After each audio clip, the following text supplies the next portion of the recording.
lagu yang indah ya.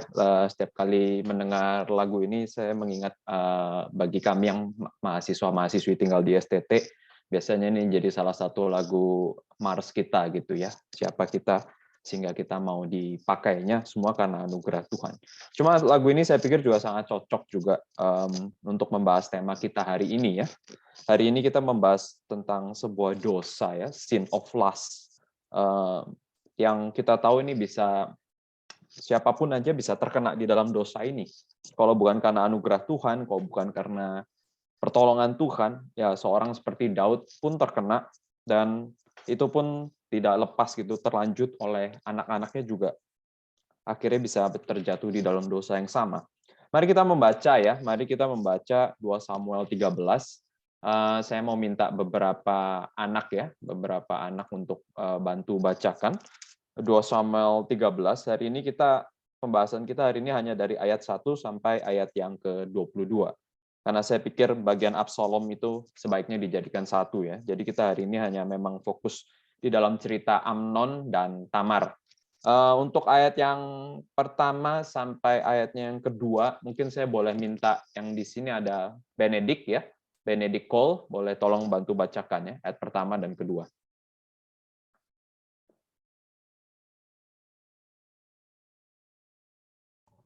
Kitab apa? 2 Samuel pasal yang ke-13 ya. 2 Samuel pasal ke-13 ayat pertama dan kedua saja.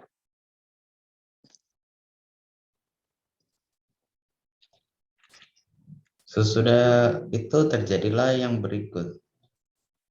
Absalom bin Daud mempunyai seorang adik perempuan yang cantik, namanya Tamar.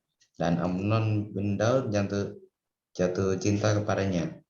Hati Amnon sangat tergoda sehingga ia jatuh sakit karena Tamar, saudaranya itu, sebab anak perempuan itu masih perawan dan menurut tanggapan Amnon mustahil untuk melakukan sesuatu terhadap dia. Oke, ayat 3 sampai 5 saya boleh minta Colin ya, Colin Pearson, tolong lanjutkan.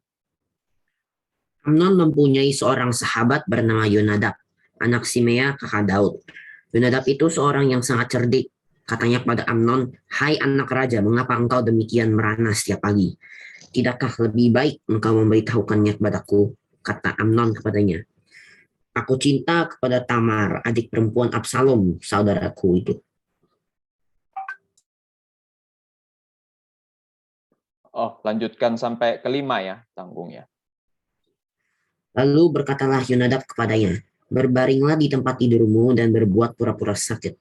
Apabila ayahmu datang menengok engkau, maka haruslah engkau berkata padanya, 'Izinkanlah adikku Tamar datang memberi aku makan.' Apabila ia menyediakan makan di depan mataku, sehingga aku dapat melihatnya, maka aku akan memakannya dari tangannya." Oke, thank you. Saya boleh minta Fidelin, mungkin Fidelin Kalista ya, untuk bacakan ayat 6 sampai ayat 8 ya. Ayat 6 sampai 8. Silakan.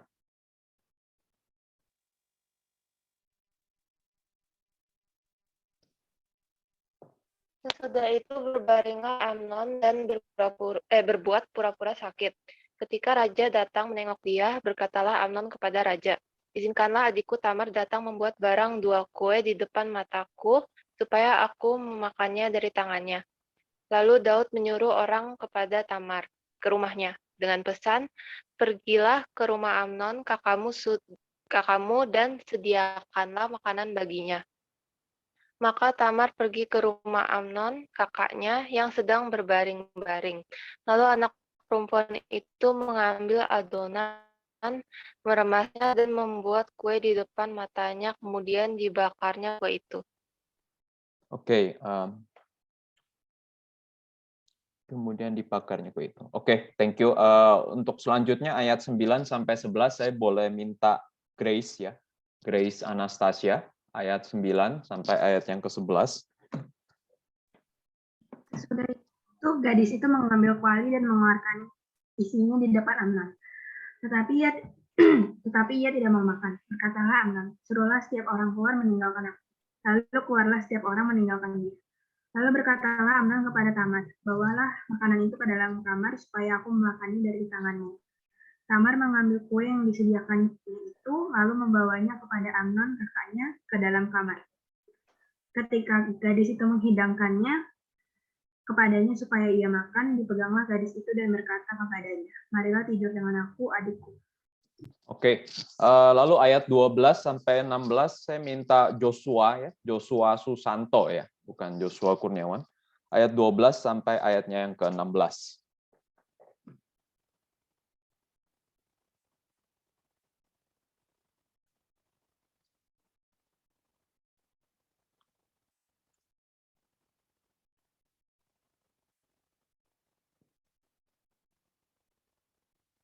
Joshua,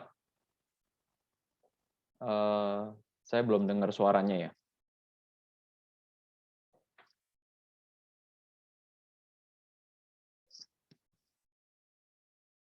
Halo, ada yang dengar nggak suaranya? Kayaknya sudah unmute ya, cuman nggak ada suaranya ya, Joshua ya.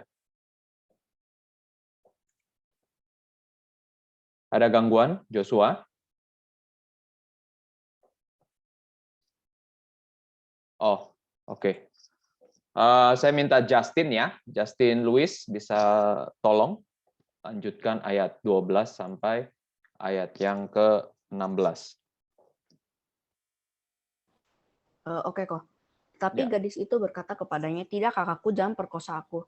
Sebab orang tidak berlaku seperti itu Israel. Janganlah berbuat noda seperti itu, dan aku kemanakah kubawa kecemaranku.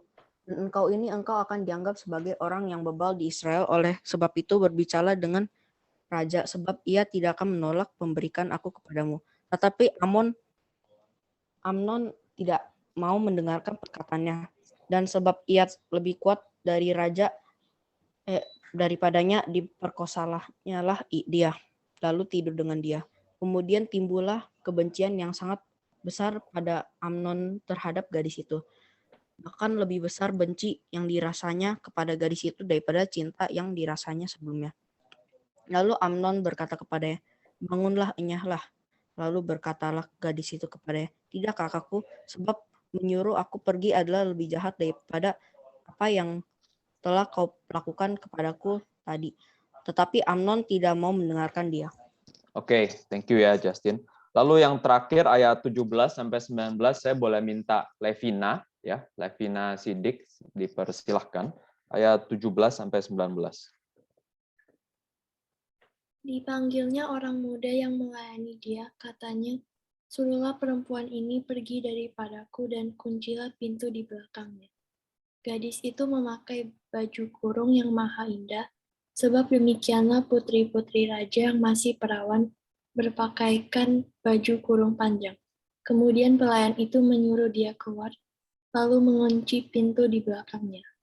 Lalu Tamar menaruh abu di atas kepalanya, menggoyahkan baju kurung yang maha indah yang dipakainya, meletakkan tangannya di atas kepala, dan pergilah ia sambil meratap dengan nyaring. Ya, saya akan lanjutkan ya. Thank you, Levina. Maka bertanyalah Absalom kakaknya kepadanya, apakah Amnon kakakmu itu bersetubuh dengan engkau? Atau mendatangi engkau ya. Ini bahasa Indonesianya terlalu direct. Maka sekarang adikku diamlah saja, bukankah dia kakakmu? Janganlah begitu memikirkan perkara itu. Lalu Tamar tinggal di rumah Absalom, kakaknya itu seorang diri. Ketika segala perkara itu didengar Raja Daud, sangat marahlah ia. Dan Absalom tidak berkata-kata dengan Amnon, baik tentang yang jahat maupun tentang yang baik, tetapi Absalom membenci Amnon, sebab ia telah memperkosa Tamar, adiknya. Mari kita berdoa dulu ya. Tuhan, kami telah membaca akan firman-Mu.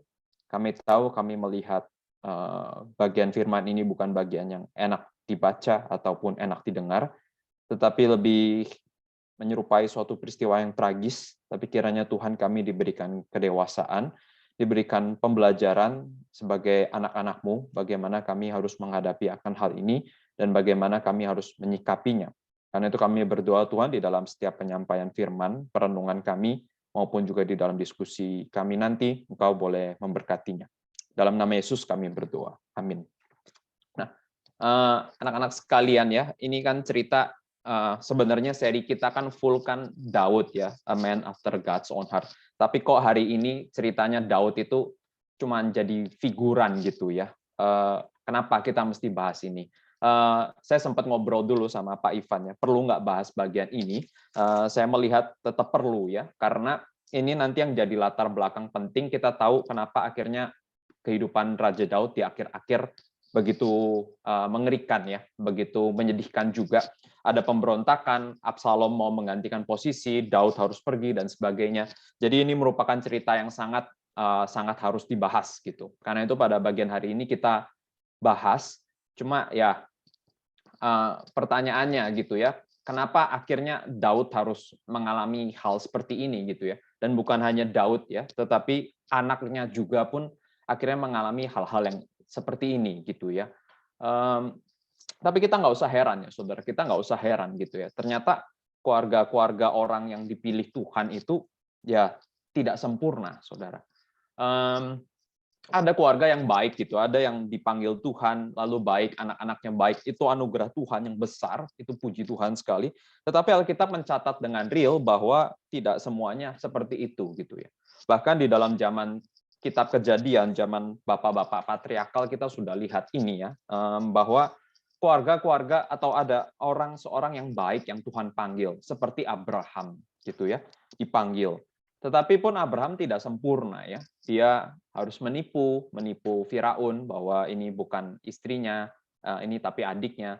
Dan nanti Ishak melakukan dosa yang sama persis, walaupun bukan dengan Firaun gitu ya, tetapi dosanya sama persis, plek-plekan sama. Nanti juga turun lagi ke anaknya lagi, Yakub, Esau. Ternyata tuh begitu banyak keluarga itu berantakan, walaupun ya Tuhan panggil gitu ya. Jadi saudara-saudara, hari ini kita melihat seorang Daud, seorang yang luar biasa, seorang imannya telah teruji, seorang yang paling mengerti hatinya Tuhan. Dia sudah jatuh di dalam dosa. Kita sampai 2 pertemuan membahas hal ini. Dan sekarang setelah jatuh di dalam dosa pun masih dilanjutkan gitu ya. Sudah jatuh pun masih ada kelanjutannya bahwa ada anak-anak Daud yang jatuh di dalam dosa. Nah, hari ini saya pengen melihat saudara cerita hal ini atau perikop hal ini tuh kita jangan nontonnya tuh dengan mentalitas kita ketika baca Detik gitu, saudara ya. Mentalitas zaman sekarang gitu, seperti nonton berita. Nonton berita apa? Oh, terjadi pemerkosaan dilakukan oleh guru. Oh ya, oke, nice to know dan apa sebagainya, tapi sambil lewat. Ini mengerikan ya, saudara. Kita mesti membaca, melihat gitu ya sebenarnya bahkan ya. Bahkan diundang, penulis itu mengundang, coba saudara rasakan apa yang dirasakan oleh Tamar gitu ya. Apa yang diperbuat Amnon kepada Tamar itu ya seberapa jahat gitu, saudara. Hari ini tuh sebenarnya kita diajak itu. Kita diajak melihat begitu kebrutalan ya, kesalahan Amnon, tetapi kita juga diajak bagaimana Tamar itu juga harus menjadi korban, dipaksa menjadi korban gitu ya. Maka ini kita bahas yang pertama dulu ya. Kita tahu tokoh yang jadi main villain ya, tokoh yang menjadi ya penjahat di dalam cerita ini yaitu Amnon gitu ya, saudara, Amnon. Bagaimana sih dia diperkenalkan oleh penulis Alkitab gitu ya? Misalkan kan kalau Daud diperkenalkan kan dia mungkin tidak terlalu tinggi, imut-imut, mukanya ganteng dan sebagainya. Saul lebih tinggi 1 kepala. Deskripsinya tuh bagus gitu ya, saudara. Tetapi Amnon ini diperkenalkannya tuh gimana gitu, saudara? Diperkenalkannya tuh dari pertama tuh ya, Amnon bin Daud jatuh cinta kepada perempuan cantik. Ya ampun saudara, kasihan juga gitu ya. Diperkenalkannya tuh langsung dia lagi jatuh cinta sama perempuan cantik. Sampai ada komentator mengatakannya, Amnon has far more glands than brains gitu ya. Terjemahan Indonesia itu ya. Amnon itu lebih banyak hormon gitu ya dibandingkan otaknya, saudara ya. Ini kasar sekali gitu ya. Tapi memang diperkenalkannya seperti itu, saudara. Bukan diperkenalkan raja anak pertama Daud yang akan mewarisi kerajaan Daud atau yang paling potensial. Enggak semuanya. Cuma diperkenalkannya Tamar perempuan cantik, Amnon jatuh hati kepadanya sampai sakit, saudara ya. Sampai sakit gitu ya. Jatuh cinta sampai sakit. Ya karena itu saya lihat ya ada benarnya juga seorang komentator yang memberikan komentar seperti ya Amnon ini ya memang yang lebih digerakkan oleh hormon hawa nafsu dibandingkan dengan dibandingkan dengan pikiran yang rasional gitu ya. Nah, kita lihat Amnon ini dikatakan suka, Tamar adalah seorang perempuan yang sangat cantik dan dikatakan dia tuh sampai sakit ya. Jatuh hati, sakit gitu ya. Di dalam terjemahan bahasa Indonesia sih hati Amnon tuh tergoda. Padahal ini bukan sampai tergoda gimana ya, saudara. Di dalam terjemahan Inggris mungkin lebih jelas kata-katanya.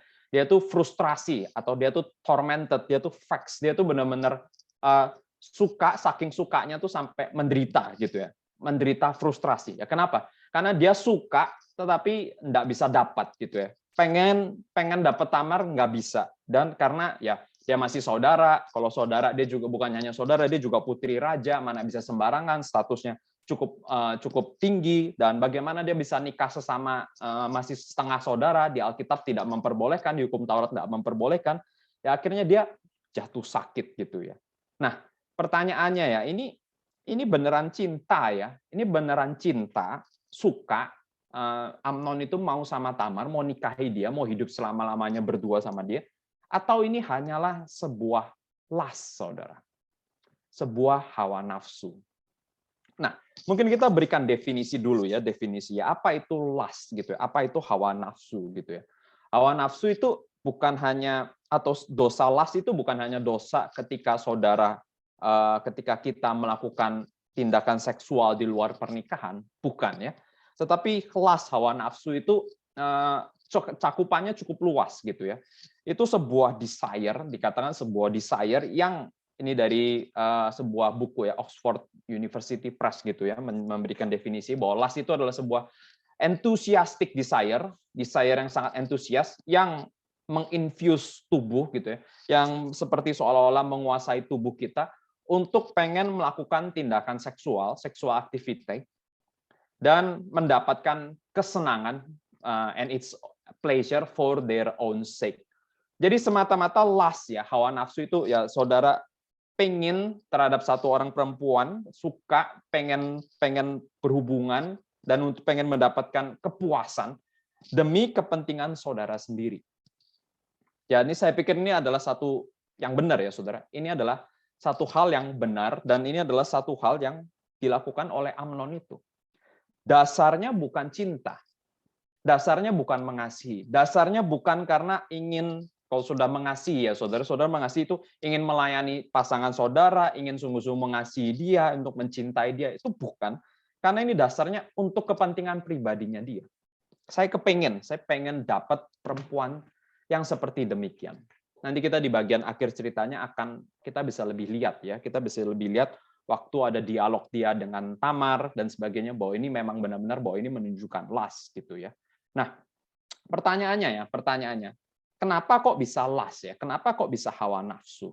Kenapa seseorang tuh bisa jatuh di dalam hawa nafsu seperti ini? Paling sederhana kan jawabannya cuma satu ya. Pertama-tama itu dari mana? Dari dosa mata. Ya. Mata ya. Selalu mulai dari mata. Deskripsinya Tamar dari awal sudah dikatakan ya, perempuan yang cantik, namanya Tamar gitu ya. Karena dia seorang yang cantik, dia jadi kepengen ya saudara, kepengen, ada dorongan nafsu, dorongan seksual. Karena memang sudah umur-umur tertentu, pria itu juga ada dorongan nafsu seksual ya. Itu adalah dorongannya umum, tapi bukan berarti itu harus selalu dipuaskan. Memang belum waktunya, belum boleh. Tetapi dosa mata ya saudara. Saudara coba perhatikan ya, coba kita kontekstualisasi di zaman sekarang gitu ya saudara. Ada seorang mengatakan seperti ini ya. Society to drive people crazy with lust and call it advertising ya. Masyarakat zaman sekarang ini ya, segala sesuatu mendorong manusia itu untuk bisa jatuh di dalam lust, tetapi dikatakan itu namanya advertising. Saudara coba perhatikan nanti ya, mau bidang apapun, iklannya itu ya saudara, selalu pakai wanita cantik. Ini saya lihat makin menggila ya, akhir-akhir ini ya, makin menggila. Saudara coba bayangkan ya, iklan apa sih biasanya kalau zaman dulu yang iklannya tuh wanita cantik? Biasanya otomotif lah ya, mobil. Selalu entah kenapa dikaitkan dengan wanita cantik. Atau apa? Baju-baju wanita, ya jelas pakai wanita cantik. Tetapi zaman sekarang saudara nanti, saudara lihat iklan apapun, itu semua sudah pakai wanita cantik, dan bahkan bajunya semua yang minim-minim gitu bahannya ya saudara. Entah kekurangan bahan atau apa, saya nggak ngerti. Saudara lihat game, kalau saudara download game ya, saudara download game di App Store yang gratis. Kalau gratis itu selalu ada ads, dan saudara lihat ads-nya. any game, semua selalu pakai wanita cantik. Saudara mau lihat iklan apa lagi? Alkohol, iklan rokok, iklan apapun, semua wanita cantik. Sampai saudara, iklan minum susu putih kesehatan. Yang minum mesti cewek cantik atau cewek yang dari Swedish atau dari barat tuh pakai baju seperti baju ibu yang baju maid gitu ya. Mau iklan apa lagi? Iklan biskuit, iklan apapun saudara, semuanya tuh pakai perempuan cantik. Kenapa ya saudara? Karena sebenarnya orang-orang zaman sekarang itu sadar gitu ya bahwa manusia itu pada dasarnya memang digerakkan oleh desire gitu ya. Kita tuh banyak sekali didorong oleh keinginannya, hasrat ya. Karena itu mereka menggunakan hal ini dan dieksploitasi habis-habisan. Semua segala sesuatu itu dipakaikan dengan advertising yang menggunakan model wanita-wanita yang cantik. Dan karena memang benar ya, akhirnya manusia banyak jatuh karena melihat dari matanya. Nanti kalau saudara perhatikan di dalam ayat ini ya, berapa kali ada tulisan di dalam ayat ini, Amnon tuh mengatakannya, di depan mataku. Di depan mataku. Ayat kelima, saya bacakan ya. Berkatalah Yonadab kepadanya, berbaringlah di tempat tidurmu dan berbuat pura-pura sakit. Apabila ayahmu datang menengok engkau, maka haruslah engkau berkata kepadanya, izinkanlah adikku Tamar datang memberi aku makan, apabila ia menyediakan makanan di depan mataku. Ayat kelima. Ayat keenam. Sesudah itu berbaringlah Amnon dan berbuat pura-pura sakit. Ketika raja datang menengok dia, berkatalah Amnon kepada raja, izinkanlah adikku Tamar datang membuat barang 2 kue di depan mataku. Selalu ingin lihat ada yang di depan mata dia. Ayat ke-8, saudara. Maka Tamar pergi ke rumah Amnon, kakaknya yang sedang berbaring-baring, lalu anak perempuan itu mengambil adonan, meremasnya, dan membuat kue di depan matanya. Saudara-saudara, betapa kita harus menjaga mata kita. Matius 6 ayat 22 mencatat ya bahwa mata adalah pelita tubuh. Jikalau matamu baik, maka teranglah seluruh tubuhmu. Tetapi jika matamu gelap, gelaplah seluruh tubuhmu. Saudara-saudara, kita mesti hati-hati ya dengan mata kita gitu ya. Tapi sekali lagi ini bukan hal yang apa ya saudara. Oke, kalau saya nggak bisa lihat, saya cungkil mata saya kan bukan seperti itu ya. Kita bukan selalu ekstremis seperti itu ya. Saudara-saudara mesti hati-hati dengan mata. Saudara mesti hati-hati dengan advertising. Saudara mesti hati-hati dengan segala sesuatu. Hati-hati dengan terutama zaman sekarang kalau kita mau sebutkan ya, pornografi. Saudara-saudara, ada yang mengatakan seperti ini ya. Pornografi itu baiklah. Kenapa? Ya kalau ada pornografi jadi tidak ada orang yang melakukan pemerkosaan atau pelecehan seksual. Ya mereka tinggal nonton lalu mereka memuaskan dirinya sendiri. Kebalik ini, justru kebalik. Saya mau tanya gitu ya saudara. Justru karena pornografi, berapa banyak anak-anak di bawah umur zaman sekarang jatuh di dalam dosa yang mengerikan. Kebiasaan nonton, tidak pernah puas, lama-lama tidak bisa cuma nonton, akhirnya dia harus melakukan. Cari temannya, cari orang lain, dan jatuh di dalam dosa. Tidak bisa saudara, selama saudara sudah melihat, sudah terekam, sudah terbayang-bayang, itu akan terus. Dosa itu tidak pernah diam begitu saja. Dia akan terus saudara ya, terbayang-bayang, dan nanti jatuh lagi dalam dosa, dan dia akhirnya semakin lama semakin berbuah. Ya sama seperti Amnon ini, pertama kali hanya lihat Tamar, pertama kali hanya kepingin, pertama kali hanya mimpi-mimpi, akhirnya beneran jatuh sakit, dapat nasihat pula dari temannya yang nggak benar gitu ya saudara. Udah kamu kayak gitu pura-pura aja, pura-pura sakit supaya datang beneran. Yang nggak tahu apa yang di pikiran teman ini, apakah memang dia cuma mau berikan waktu supaya berdua, atau memang dia dari belakang juga sudah jahat, diberikan waktu supaya berdua bisa diapakan ya saudara, bisa diperkosa dan sebagainya, kita nggak tahu, tetapi yang jelas nasihatnya itu bukan nasihat yang baik atau bisa diterima begitu saja, tapi itu adalah nasihat yang sangat-sangat mencelakakan ya saudara ya. Berbahagialah orang yang suci hatinya, karena mereka akan melihat Allah.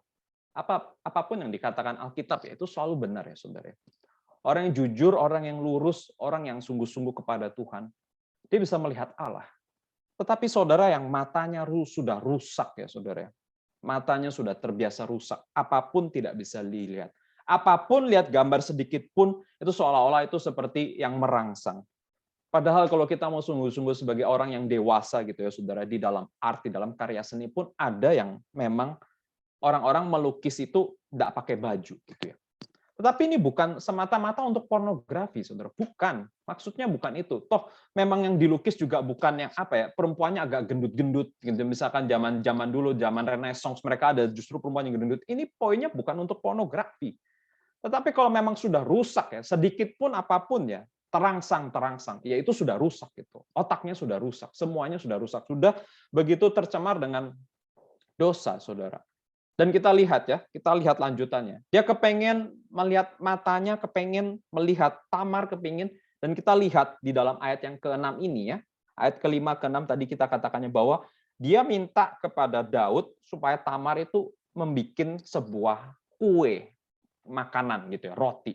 Nah ini menarik ya saudara, karena ini di dalam bahasa Indonesia kita nggak bisa baca, tetapi kalau di dalam bahasa asli saudara, kata kue di dalam bahasa asli itu lebibot gitu. Kue itu sebenarnya dekat sekali dengan akar kata heart gitu ya, hati gitu ya. Jadi kue itu kata panjangnya lebibot dekat dengan kata hati gitu. Lebab itu heart, hati. Karena itu penafsir bisa mengartikan ini dua hal. Artinya apa saudara? Oh berarti ini mungkin kemungkinan yang pertama, Tamar itu disuruh bikin kue yang bentuknya hati ya, heart shape gitu ya. Yang bentuknya hati gitu ya. Atau kemungkinan yang kedua, ini adalah sebuah kue yang bisa menguatkan hati, saudara. Tapi intinya kalau kita ngerti sebenarnya permainan kata ini ya, saudara, ketika Amnon minta dibuatkan kue yang seperti ini istilah kue yang nggak umum ya. Istilah kue yang lain tuh ada, tapi ini istilah kue yang nggak umum gitu ya. Ini sebenarnya maknanya itu sudah ambigu gitu loh. Dia minta dibikinkan kue yang bentuknya hati. Ini seperti seolah-olah mau mengatakannya, ini saya suka sama Tamar gitu ya. Tetapi sesayangnya gitu ya, pesan yang tidak terlihat, pesan yang implisit ini tuh nggak ditangkap oleh Daud gitu ya. Pak, aku mau ketemu Tamar, bikinkan dia kue yang bentuk hati atau kue yang berfungsi menguatkan hati. Ini kita kan lihatnya, ini kalimatnya berarti sudah ambigu. Dia ini ada sesuatu sama Tamar, dia suka sama Tamar. Cuman ya Daud nggak terlalu perhatikan hal itu, sayang sekali. Dan akhirnya apa saudara? Sudah minta, mungkin Tamarnya juga masih pikirnya oke, dibikinkan kue dan sebagainya. Tetapi begitu ada kesempatan, apa yang dilakukan? Semua orang diusir, keluar, pergi. Ini kalau kita baca ini, kita langsung keinget ya, kejadian yang sangat mirip ya. Yusuf dan Potifar itu ya. Potifar juga usir semua pegawainya, pergi, dan akhirnya mereka tertutup di dalam tempat yang hanya berdua saja. Nah, akhirnya Amnon memperkosa Tamar. Ini jelas-jelas memperkosa ya, saudara. Memperkosa itu artinya yang cewek itu nggak mau, dipaksa dikatakannya, karena Amnon lebih kuat daripada di ayat 14, diperkosa dan ya akhirnya diperkosa, saudara ya. Dan bahkan hukuman harusnya yang Amnon lakukan ini bukan hanya pemerkosaan, tetapi ini adalah sebuah incest ya disebutnya. Karena mereka harusnya masih satu hubungan darah, mereka harusnya dosanya ini jauh lebih berkali-kali lipat. Dan anehnya saudara, anehnya ayat yang ke-15 dikatakannya, setelah akhirnya Amnon memaksa, memperkosa dan tidur sama Tamar, kemudian ayat ke-15 timbullah kebencian yang sangat besar dari Amnon terhadap gadis itu. Bahkan lebih besar benci yang dirasanya kepada gadis itu daripada cinta yang dirasanya sebelumnya. Aneh kan ya saudara? Ini kan aneh ya. Sudah sukanya sampai kepingin mimpi-mimpi, sampai sakit. Tetapi ternyata akhirnya setelah dapat, dia benci. Dan bencinya itu nggak main-main ya. Dia bencinya tuh sampai habis itu diusir gitu ya saudara, diusir. Diusirnya tuh ya saudara, kalau di dalam ayat yang ke-17 gitu ya, dipanggillah orang muda yang melayani dia, katanya suruhlah perempuan ini pergi. Saudara-saudara, ini di dalam bahasa asli diperhalus, nggak ada kata woman.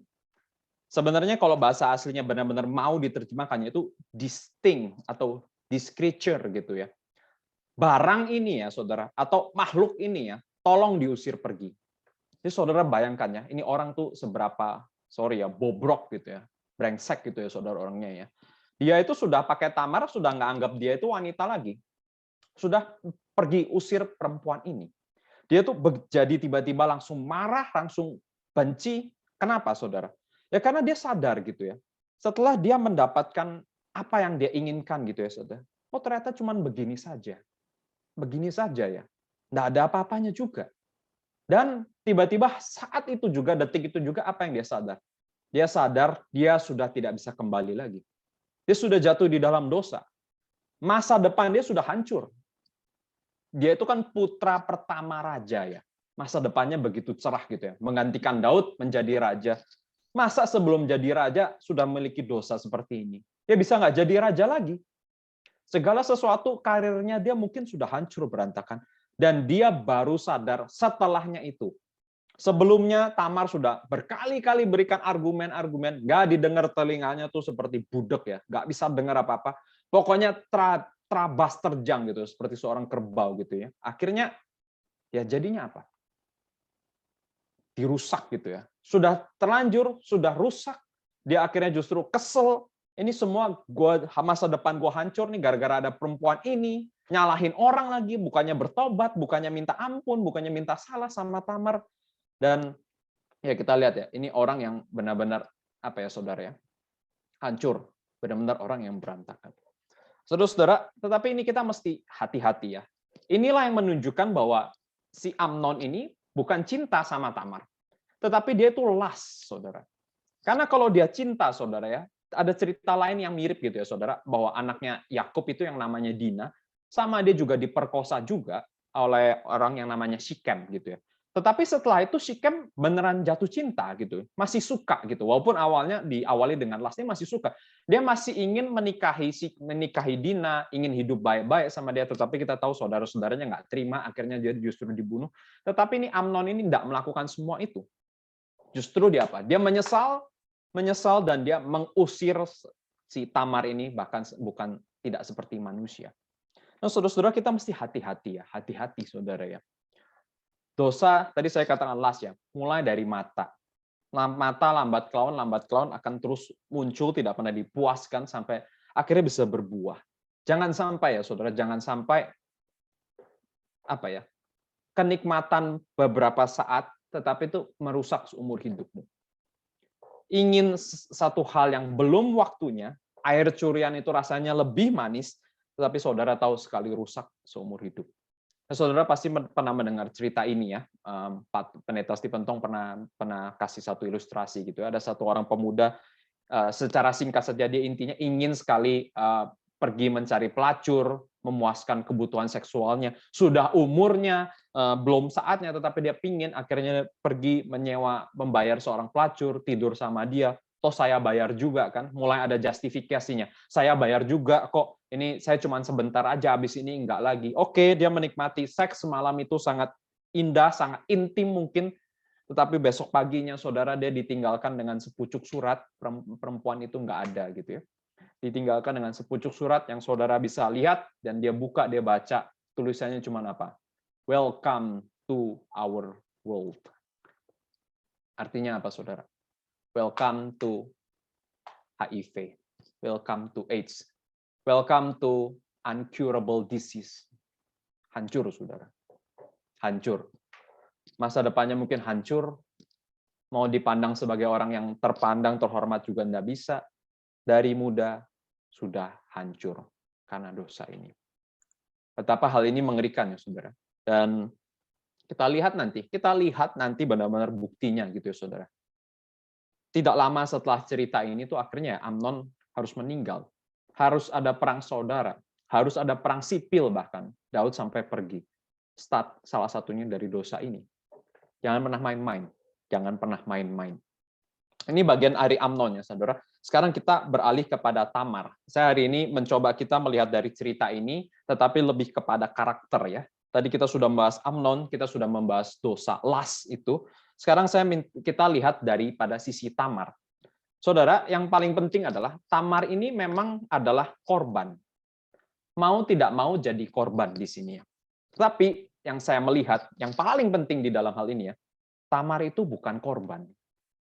Sikapnya itu bukan seorang korban gitu ya.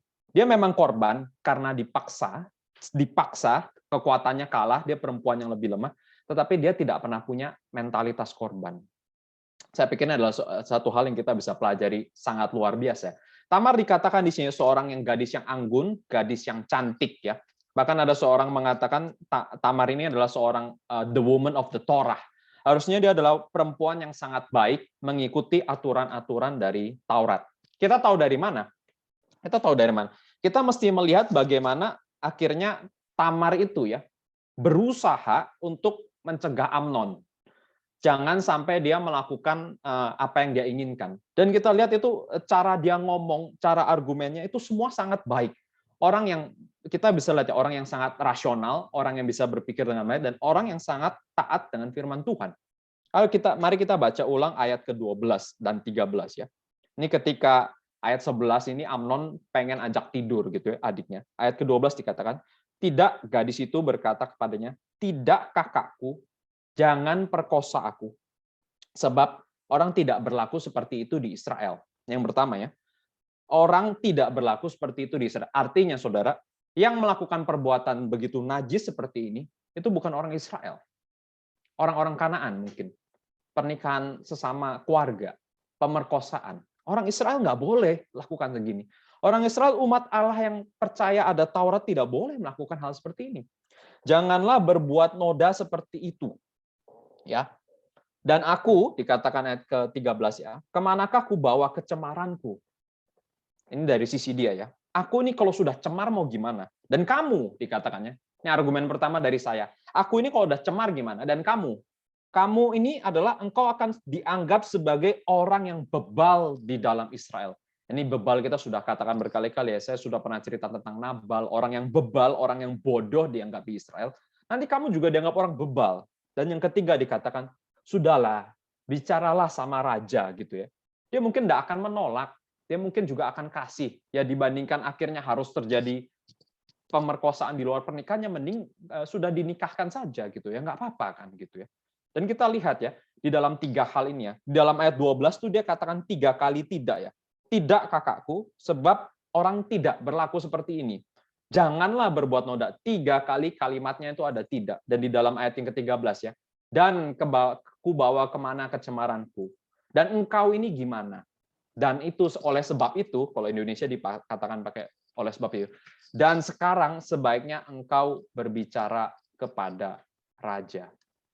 Nah, saudara-saudara ya, pemerkosaan itu terjadinya cepat gitu ya, saudara ya. Mungkin hanya beberapa menit saja, tetapi nanti buahnya itu sampai 7 tahun ke depannya. Nanti saudara akan lihat ya di dalam pasal 13 yang belakangan sampai pasal 14 akhir. Sampai genap 7 tahun, nanti Amnon itu mati. Ya, Tamar nggak terlalu diceritakan. Absalom harus memberontak, membunuh Amnon. Dia harus pergi jadi exile dulu, nanti balik lagi. Nanti setelah balik lagi, Absalom benar-benar bikin kekuatan dan bahkan dia usir Daud. Baru nanti akhirnya belakangan Absalom meninggal. Buahnya itu belakangan, saudara ya. Tetapi kita lihat di sini ya, saudara. Tamar itu bukan orang yang punya mentalitas korban. Tadi saya sudah katakan. Dia bukan karena mau diperkosa lalu ya sudahlah, saya memang manusia lemah gitu ya. Udah saya terima saja, monggo saja. Enggak. Dia itu ngomong dengan argumen yang sangat-sangat masuk akal gitu ya. Dan kalau bisa disadarkan gitu ya. Ayo kamu jangan sembarangan. Ini kamu pikir gitu loh. Pikir. Saya tercemar, kamu tercemar. Sudah kalau kamu benar-benar mau gitu ya. Ayolah kita ngomong aja sama raja resmi. Dia tuh ngomong gitu ya. Dia nggak pernah mau jadi orang yang memiliki mentalitas korban. Nah, saudara-saudara di zaman sekarang gitu ya, kalau saudara ketik search aja, orang yang korban pemerkosaan, kasihan sekali saudara, kasihan. Sudah yang melakukan pemerkosaan hukumannya 3 tahun atau 5 tahun keluar lagi, yang perempuannya tuh kayak nggak dianggap ya. Bahkan ada beberapa kasus saya lihat gitu ya, seolah-olah perempuannya yang disalahkan gitu ya. Waduh, ini saya lihat ini benar-benar hukum di mana, Kak? Di mana ada keadilannya begitu. Tetapi kalau saya melihat di kasus-kasus yang lain, saudara ya, itu ada yang keburu panjang masalahnya ya. Orang tuh dilecehkan gitu ya. Kita tahu ada cerita terkenal. Ada seorang pendeta melecehkan perempuan itu 6 tahun, saudara. Bayangkan 6 tahun dilecehkan, tetapi dia nggak ngomong apa-apa. Akhirnya dia sudah nggak ketemu pendeta ini lagi. Suatu kali dia mau menikah, mau diberkati oleh pendeta ini, dia nggak mau, mati-matian nggak mau, mendingan nggak nikah. Baru ketahuan, dulunya pernah dilecehkan. Nah, saudara-saudara, saya harap hal-hal seperti ini tuh jangan sampai ada ya. Nanti mungkin didiskusikan itu mungkin jauh lebih enak ya. Ada pertanyaan khusus hal ini bagi yang para pemimpin kelompok wanita.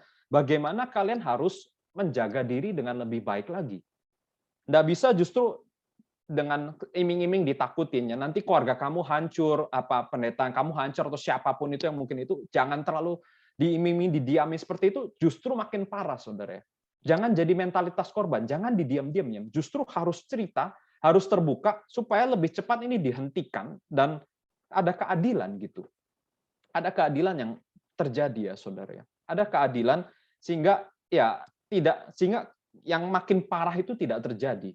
Saya sangat harapkan hal itu ya. Mungkin kebanyakan kasus-kasus korban seperti ini tuh perempuannya masih kecil. Ya ini sekali lagi ya, berkenalan dengan mungkin orang yang tidak dikenal, masih kecil, bisa dibohongi, ditakut-takuti. Hati-hatilah di zaman sekarang ya, dengan kemajuan segala teknologi.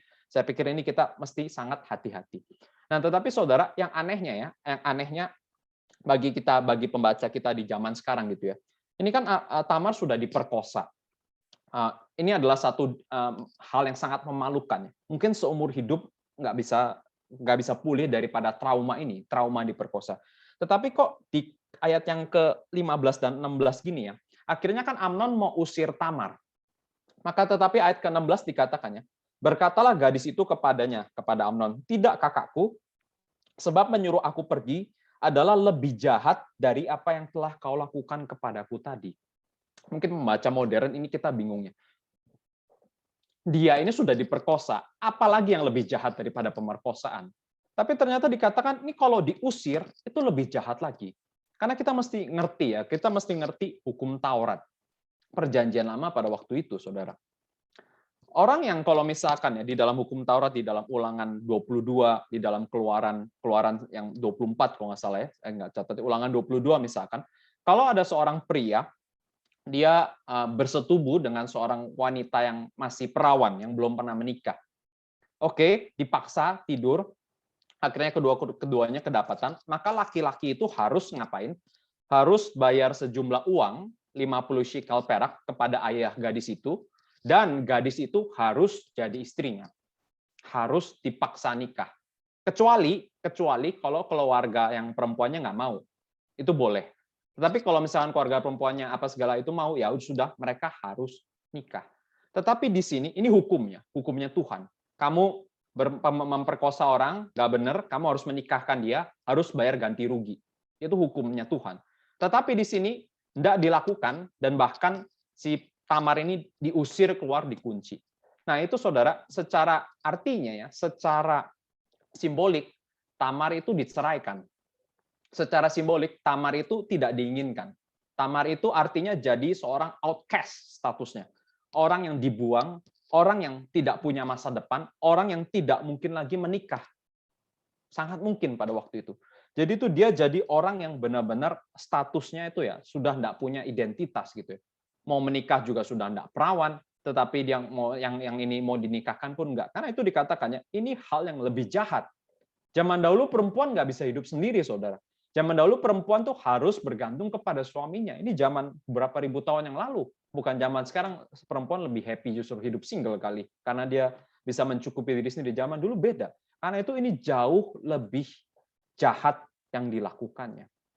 Karena menarik ya, tetapi dikatakan ayat ke-18 ya, ketika dia diusir, ayat 18 tuh mencatat ya, gadis itu memakai baju kurung yang maha indah. Nah, baju yang maha indah ini cuma dicatat 2 kali di dalam Alkitab, dan ini adalah yang kedua kali. Yang pertama kali saudara bisa tebak siapa? Yang pakai jubah yang maha indah, tetapi setelah itu akhirnya dia juga dianiaya saudaranya dan dijual. Ada yang bisa tebak saudara? Yusuf. Ya, Yusuf ya.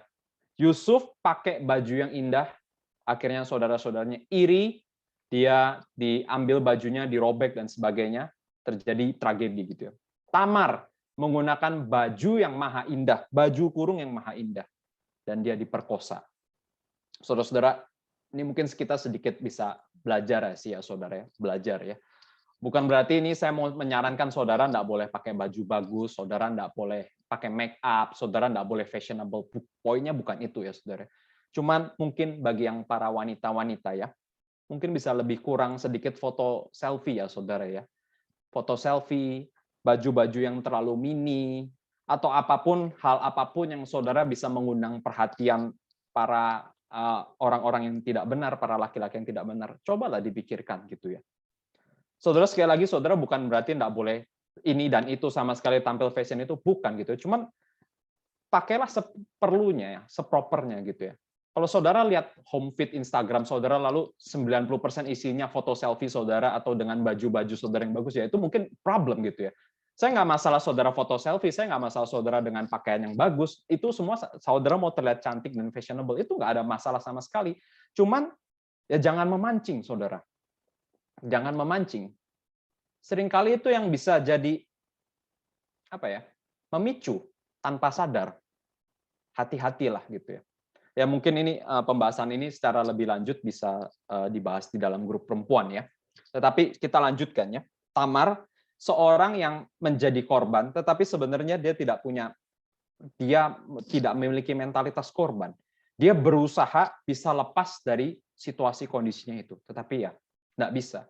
Saya harap juga anak-anak perempuan di sini ya justru ya, jauh lebih hati-hati lagi, jauh lebih bisa menolak, jauh lebih bisa jangan membiarkan hal ini jadi jauh yang lebih sampai hal-hal yang serius. Kita sama-sama renungkan ya, kita sama-sama pikirkan bagaimana mungkin bisa mencegah. Tadi saya kasih contoh ya hati-hati, jangan pakai baju yang terlalu mini, jangan terlalu sering foto selfie mungkin. Itu salah satu hal yang sederhana, tetapi itu mungkin sangat baik, sangat berguna. Nah, kita lanjutkan ya, saudara, ke dalam dua tokoh terakhir yang mungkin nggak terlalu panjang. Yang tokoh ketiga adalah orang yang disebutnya Yonadab. Di awal-awal tadi disebutkan ya bahwa Amnon ini suka sama Tamar, tetapi dia nggak tahu melakukan apa. Harus next-nya apa dia nggak tahu. Karena itu harus ada seorang teman gitu ya, yang namanya Yonadab. Bagi saya, saudara, Yonadab ini adalah orang yang pintar ya, orang yang memiliki wisdom, tetapi tanpa prinsip ya, without principle. Ini hal yang mengerikan ya, saudara. Ayat ketiga dicatat ya bahwa Yonadab itu seorang yang sangat cerdik. Saya merasa kata cerdik itu nggak cocok. Kalau dilihat di terjemahan lain itu dia adalah orang yang crafty atau orang yang shrewd ya, orang yang bagi saya licik, bijaksana yang liar, yang tidak diikat oleh kebenaran. Ya makanya dia bisa saja kasih nasihat-nasihat yang modal seperti itu. Saudara, kalau saudara punya teman yang baik ya saudara ya, kamu curhat gitu ya. Misalkan Joshua curhat sama saya, aduh kok saya suka banget nih sama cewek yang ini nih, gimana ya gitu ya. Aku bilang, ya coba deketin misalkan dengan apa ya, kalau mau sungguh-sungguh serius ya, deketin langsung dari awal, kenalan sama orang tuanya. Bisa tuh ya, bisa kan kasih nasihat begitu. Begitu pula dengan Yonadab ini ya. Oh kamu suka sama dia, datang saja sama raja. Raja orangnya pengertian kok. Kamu coba open aja gitu. Kamu ada pengen sama dia. Bukan nasihat yang macam Yonadab ini keluarkan gitu ya. Oh ya udah kamu pura-pura sakit. Nanti sakit kamu datang ya. Nanti kamu ada kesempatan ya. Libas habis begitu. Ini nasihat orang gila. Ini penghibur sialan ini saudara. Ini teman bukan teman yang benar. Hati-hati dengan teman yang seperti ini. Dan by the way saudara, kalau menurut para ahli melihat gitu ya, Yonadab ini beneran orang pintar kan, dia itu counselor, orang yang berbijaksana. Dan mereka menemukan bahwa di dalam literatur Egypt ya, literatur Mesir kuno, itu ada satu buah sajak yang persis apa yang dilakukan oleh Yonadab ini ya. Sajaknya berbunyi seperti ini, I will lie down inside, I will feign illness, aku akan berpura-pura sakit. Maka nanti para tetanggaku akan datang melihat. Maka my sister akan datang mengunjungi saya. Dan nanti my sister ini akan membuat dokter-dokter itu malu karena dia yang paling mengerti penyakitku. Persis saudara, persis sajak kalimat cinta lah ya, kalimat cinta bahwa ya ada sisternya yang paling mengerti dia. Dipakai saudara. Kebetulan ini memang si Amnonnya ini sakit gitu ya. Udah kamu pura-pura sakit aja. Pura-pura sakit dan nanti ketika raja datang kamu katakannya, Tamar, aku mau dirawat oleh Tamar. Ada sajaknya, sajak cintanya, dan dia pakai untuk hal seperti ini. Ini saudara-saudara hal yang sangat mengerikan ya. Wisdom tanpa ethics ya. Orang yang memiliki insight tetapi tanpa integritas. Mengerikan. Dia memakai Daud itu hanya seperti seorang alat. Nanti kalau ketika kita bahas sedikit ya, Daud itu hanya dijadikan alat untuk mencapai keinginannya. Ini kan mengerikan ya, saudara. Ini mengerikan ya. Pada zaman dahulu kita harus mengerti bahwa Tuhan memerintahkan hormatilah ayahmu dan ibumu. Tetapi mungkin di zaman Daud sudah 1000 tahun lebih gitu ya. Ini dianggap sebagai sesuatu yang old fashion. Sudah nggak zaman kita menghormati orang tua kita. Kenapa? Karena orang tua kita kolot. Orang tua kita nggak ngerti. Orang tua kita tuh harus dimanfaatkan saja. Ini setiap zaman terus model seperti ini tuh ada gitu ya saudara. Yang orang tua dianggap kolot. Kalau kita zaman sekarang ya, orang tua dianggap kolot. Pakai handphone nggak ngerti apa-apa segala nggak ngerti. Lalu kita seolah peralat dia. Cuma peralat orang tua kita, cuman sebagai, oh ya, yang penting lu bayar billing internet gua, atau gua bisa pakai kartu kredit lu, gua bisa bayar nonton YouTube, bayar game dan sebagainya dan sebagainya. Kita peralat orang tua kita. Nah, saudara-saudara, orang-orang yang pintar ya, orang-orang yang dianugerahi kepintarannya, itu bisa mengerikan, saudara. Orang tua pun bisa disetir sama dia. Daud pun di sini disetir gitu ya, sama Yonadab ini. Kepintaran tanpa prinsip. Bijaksana tanpa etika ya, satu insight ya, satu orang yang memiliki insight tanpa integritas. Calvin mengatakannya, saudara-saudara boleh ya, saudara-saudara sangat boleh berdoa, Tuhan berikan saya kebijaksanaan. Di PA yang hari Minggu saya sedang bahas bijaksana ya, kitab wisdom. Saudara boleh minta bijaksana dari Tuhan, tetapi bijaksana yang dari Tuhan itu selalu ada landasan satunya ya, takut akan Tuhan. Kalau bukan itu bukan bijaksananya Tuhan. Saudara boleh minta kepintaran, saudara boleh minta kebijaksanaan, saudara boleh minta kepada Tuhan hal-hal yang baik. Tapi jangan lupa, mintalah kepada Tuhan integritas. Mintalah kepada Tuhan sincerity gitu ya, kesungguhan. Karena kalau tidak, segala sesuatu dipakai oleh iblis ya, oleh setan. Orang yang ketiga, orang yang keempat ya saudara, orang yang terakhir, Raja Daud. Habis ini kita akan mengakhiri seluruh fellowship kita ini ya. Raja Daud, bagi saya di sini peran dia sangat-sangat menyedihkan ya saudara. Dia itu menjadi seorang messenger ya, orang yang menyampaikan pesan, tetapi pesan berdosa. Saudara-saudara masih ingat nggak ya cerita yang kita 2 kali ketemu ya? Saat sang gembala menjadi serigala, saat yang sebelumnya lagi Kaila sudah bawakan. Daud itu memperalat Uria ya. Uria itu bawa surat yang tulisannya isinya tulisan Daud, supaya Uria itu jalan ke medan perang, dan suratnya itu dikasihkan kepada komandannya. Kan? Isinya apa? Taruhlah Uria barisan depan supaya dia mati. Sekarang saudara, ini seolah-olah dari pasal yang belum terlalu jauh ya, itu dibalik ya. Daud itu membawa pesan yang membawa petaka kepada Tamar. Saudara lihat ya, jangan main-main dengan dosa. Bisa diputerbalikan seperti ini. Yang bisa akhirnya menyebabkan Tamar diperkosa itu siapa? Daud, saudara. Daud. Ya kan? Karena Amnon pura-pura sakit. Walaupun dalam pura-pura sakit tadi saya sudah katakan, saya mau dibikinkan kue bentuk heart, bentuk hati. Ini tuh harusnya juga ditangkap oleh Daud gitu ya. Ini tuh maknanya semua ambigu gitu ya. Tapi Daud nggak nangkep gitu ya. Cuma bilang, oh iya, kamu sakit ya, kamu mau dirawat oleh Tamar. Oke, nanti saya kirimkan Tamar. Bayangkan saudara. Artinya dia datang kepada kamar Tamar, dia menyampaikan kakakmu sakit, dia sedang menyampaikan pesan yang membawa kepada dosa, kematian. Mengerikan. Jangan main-main dengan dosa. Mungkin Tuhan bisa putar segala sesuatu yang dulu kamu rancangkan ya. Sekarang kamu kena sendiri semuanya. Dan inilah yang nasibnya Daud gitu ya. Nasibnya Daud. Akhirnya apa? Akhirnya setelah dia dengar semua itu di ayat yang ke-21 ya, dia dengar Amnon melakukan hal yang demikian, anaknya yang lain diperkosa, dia marah ya kan 21, marah sekali, sangat marah. Tetapi apa next-nya? Saya cuma titik saudara. Ayat ke-21 dikatakannya, marah. Dia sangat marah ya saudara, sangat marah lah ya. Tetapi habis itu titik, tidak ada lanjutan.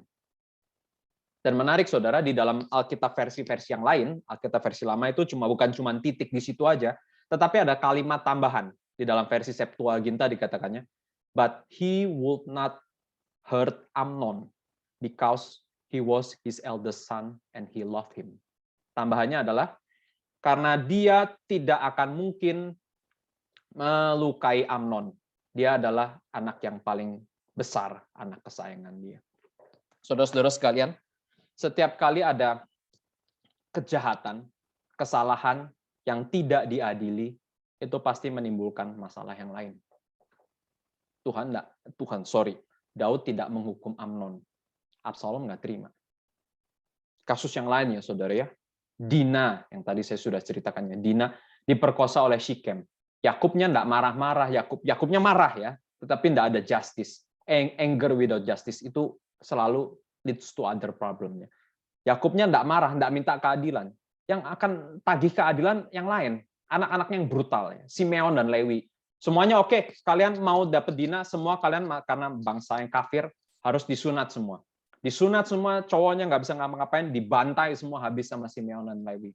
Ini keadilannya versi mereka. Ketika orang yang harusnya memberikan keadilan, tidak memberikan keadilan, akhirnya ya masalah yang lain. Ketika Daud yang harusnya bisa memberikan keadilan, harusnya dia diadili, dihukum, atau di apapun itu ya, supaya semuanya merasa oke, dia memang salah, dia sudah dihakimi. Tidak dilakukan, ya Absalom yang turun tangan. Bapak gue nggak bisa kerjain, gue yang mesti kerjain. Dibunuh Amnon. Nah, saudara-saudara, sekarang pertanyaan yang lebih mendalam lagi ya. Kenapa Daud nggak bisa menghukum Amnon? Bukan cuma dia soal suka sama Amnon karena dia anak pertama ya, bukan bagi saya.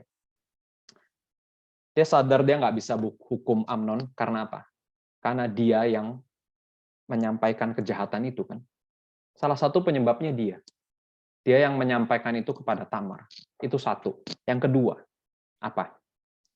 Dia melakukan dosa yang lebih parah daripada Amnon. Ya dia bukan hanya dia versinya Batsheba, mungkin Batsheba nggak diperkosa, tetapi habis itu dia merangkai supaya Uria dibunuh. Dia melakukan tangannya tuh sudah kotor, berdarah-darah. Nah, saudara-saudara, seseorang yang sudah berdosa, bukan Tuhan nggak ampuni, Tuhan ampuni. Tetapi yang lama ya saudara, luka yang lama itu kan nggak hilang. Yang sudah pernah saudara lakukan nggak hilang. Lalu saudara sudah pernah melakukan hal yang sama, lihat ada orang lain melakukan hal yang sama. Saudara mau sok-sok suci gitu ya, sok hebat, sok menghakimi. Daud sudah nggak bisa, sudah nggak ada taring saudara. Ya istilahnya sama kan ya, bapaknya pemabok, anaknya pemabok, bapaknya mau marahin, lu nggak boleh mabok-mabok, ya lu sendiri mabok. Udah diem bapaknya kan. Bapaknya narkoba, anaknya narkoba, ditanya lu nggak boleh narkoba, ya lu sendiri juga narkoba, lu mau ngomong apa? Ini efek dosa ya saudara, yang komunal gitu ya. Kena kepada anaknya, sudah anaknya jatuh nggak bisa dihukum. Ya, itu saudara-saudara itu mengerikan ya saudara. Sampai dibilang ya, ada seorang komentator mengatakannya, Daud ini ya sama aja seperti Imam Eli. Sama aja seperti Imam Eli, nggak bisa hukum anaknya, nggak bisa melihat keadilan Tuhan. Karena dia sudah jatuh. Kejatuhan dia itu bukan cuma berhenti di situ, bukan cuma berhenti ketika akhirnya anaknya dia itu harus meninggal, nggak berhenti. Pertanyaannya di pasal ini, pasal yang begitu kelam ya saudara, di mana Tuhan? Tuhan di mana? Ya kita mesti sadar ya, bahwa ini pasal yang mungkin adalah pasal penghakiman Tuhan. Pasal di mana Tuhan benar-benar menjalankan penghakiman. Meskipun ini adalah Daud ya, orang yang dikasihinya.